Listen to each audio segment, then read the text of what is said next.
Sinabi ko nga, meron silang parang script kumbaga na kinokopya. Parang gusto nilang palabasin na si Inday Sara ay isang corrupt, abusado, taksil, na murderer, na warlord. Parang meron silang sinusundan na script sa paninira nila. Pero sabi ko nga, kaparte yan ng buhay ng isang politician. Nakita ko yan sa aking ama. Opo, nandito ako para unang-una magpasalamat sa lahat ng miyembro ng Kingdom of Jesus Christ, sa lahat ng personahe ng SMNI at sa lahat ng mga taga-suporta ni Pastor Apollo Kibuloy. Magpapasalamat kami sa inyong suporta, sa aking opisina, sa opisina ng Vice Presidente at sa Department of Education at sa trabaho ko sa OVP at sa Department of Education. Nandito din ako para manawagan sa lahat na ipagdasal natin ang ating bansa. Magdasal tayo ng katotohanan, ng hustisya para sa lahat, na pantay-pantay ang pagtrato ng gobyerno sa lahat ng mga tao. Ma'am, yung hinaing po mga taong bayan po, ma'am, pagod na po daw sila, magdadalawang taon na, pero wala pa rin po daw pagbabago na nararamdaman nila.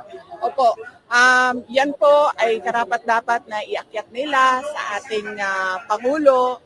Meron pong sa lahat naman ng mga complaints ay pwedeng mapag-usapan ng merong diplomasya. At nasaya ako dahil ang mga supporters ni Pastor Apollo Kibuloy, members ng Kingdom of Jesus Christ, personahe ng SMNI, merong mga ganito na mga rally at pagtitipon para mapalabas nila ang kanila na mga nararamdaman.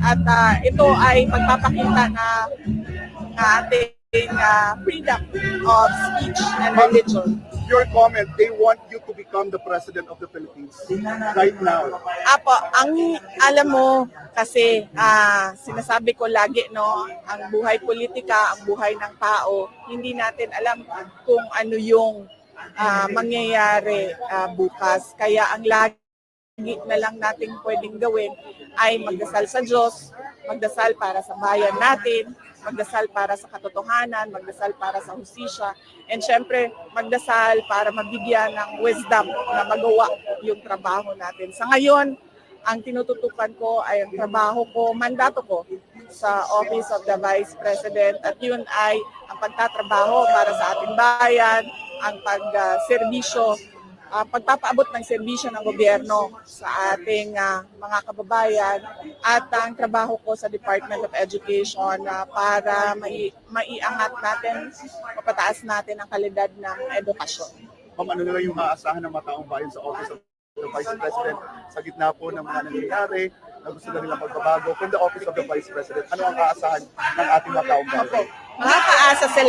Makakaasa sila na tutuparin ko ang mandato ng aking opisina, ng Office of the Vice President, ng Department of Education, at pagtatrabuhuan ko yun. Nandoon yun sa aking oath, nakalagay doon that I consecrate myself to the service of the nation. Ibig sabihin nun, magtatrabaho ako para makakita tayo ng mas magandang kinabukasan para sa ating bansa. Nandito din ako para makiisa sa pangdarahas, pang-aapi sa SMNI. Clearly, it is a violation of the freedom of media. No? At nandito din ako para suportahan si Pastor Apollo Kibuloy kasi nakikita natin na this is a trial by publicity.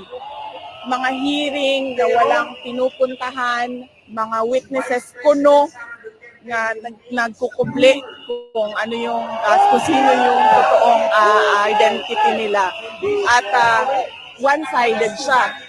Lahat atake, lahat paninira kay Pastor Apollo Kibuloy. And ma'am, sa kabila po ng black ops against you, you will continue to work as a Vice President and Education Secretary? Yes, opo.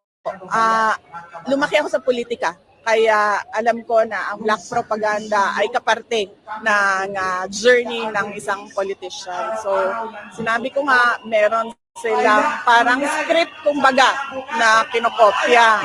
Parang gusto nilang palabasin na si Inday Sara ay isang corrupt, abusado, taksil, na murderer, na warlord.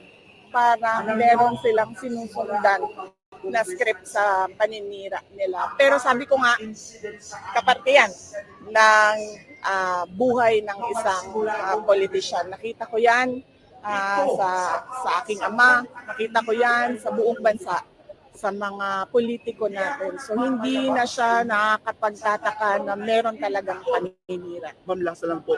Sigaw ng taong bayan, Inday Sara Duterte. Ano po yung nararamdaman po niyo? Ay, andito ako ngayon sa Laban Kasama ang Bayan para magpasalamat sa mga tao sa kanilang suporta sa akin at ang kanilang suporta sa aming pamilya, ang pamilya Duterte. Napakalaki ng utang na loob namin sa taong bayan, hindi lang sa mga taong nandito, kundi sa lahat ng mga kababayan natin sa buong bansa dahil binigyan nila kami ng pagkakataon na makapagserbisyo sa ating bayan. Maraming salamat po, ma'am. Thank you po. Thank you.